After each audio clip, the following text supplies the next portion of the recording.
Dumelang family. Today we visit a bit of science. Let's start with life. Life as we know it began in the African continent. Then the world blew up and we had more continents. At which point scientists, in their curiosity, decided to measure the brain capacity of a human being compared to animals. They took monkeys, they took the ape family, baboons, orangutans, and they took human beings of all races. The monkeys had 3 gene segments.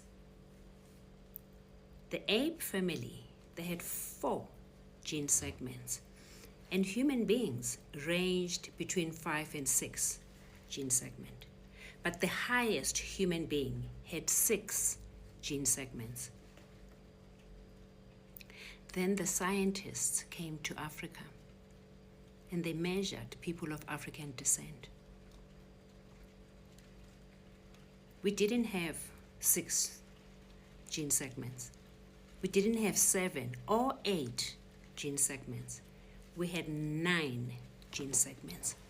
What is a gene segment? It's just a functional unit of heredity. It's made up of DNA sequences. That's just different brain regions. If we put it in layman's terms, think of a house. So the highest human being of all races had a 6-bedroomed house, the capacity of their brain. And a person of African descent had a 9-bedroomed house. Measure the difference. So when colonialism started, they knew this.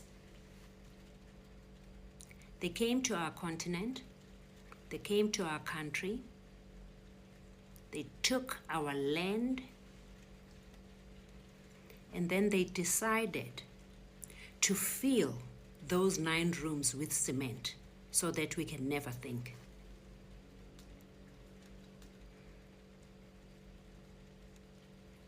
They devised a strategy to undermine our thinking capacity. It was very difficult to accept that we have more brain capacity than them. So they had power over us and they decided to close those rooms. Hendrik Verwoerd, he said there is no place for the Bantu child above the level of certain forms of labor. For this reason, it is of no avail for him to receive training which has its aim in the absorption of the European community, where he cannot be absorbed. So, we're going to train these people just to the level of taking instructions, so that when we enslave them and they serve us, they can at least be able to take instructions. That's all the education they are allowed. They are going to only learn language enough to take instructions, to be our servants. And what did Hendrik Verwoerd do in 1953? He designed Bantu education, which was designed to put cement in our 9-bedroomed house so that we can't think. And in 1953, he made that into law. Those who don't know Hendrik Verwoerd, he was a minister of Native Affairs. So we were doomed with Bantu education. Then they designed white education, which had a white child in mind. This is a child who has her own bedroom. In the morning before school, she has breakfast. She has all uniform. She has all the books she needs at school. She's got toys. She's got bicycles, puzzles, dolls. She's got books to read at home. After school, she gets picked up. She gets a warm meal cooked by our parents. So this education was designed for a very comfortable child. Their education was well funded. It was compulsory for longer periods. It was designed as a high quality, preparing students for university, for world-class professions and leadership roles, and it was free. So take the difference of the Bantu education against the white education. So us, we are trained to be slaves, and they are trained to take leadership positions. Fast forward to 1994.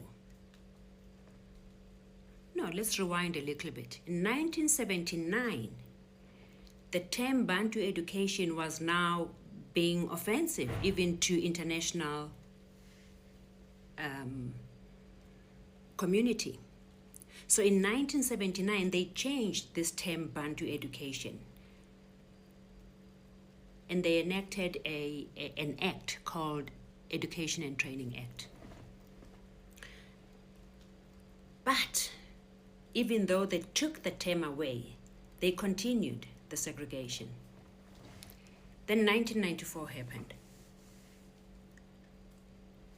at which point nobody thought of designing new education for our 9-bedroomed house. Do you know what happened? In 1998, the South African new government adopted. Do you know what is to adopt? It means to take something that exists or someone that exists and make him your own. You don't design your own thing, you take something that exists and make it your own. They took the white education and they made it national for everybody. The education that was designed for a white child who has everything, who has supplementary tools at home, who has toys, who has their own room, who has food. They took that education designed for a white child who has a 6-bedroomed house. They took that education and plugged it onto 91% of the country who has a 9-bedroomed house. So this is a black child with 9 gene segments who had the right to have his brain nourished properly. But nobody did that. So the question is, did no scientist advise the new government that we need to design a completely new education system for those with a superior brain? I did. And I was kicked out like a cat.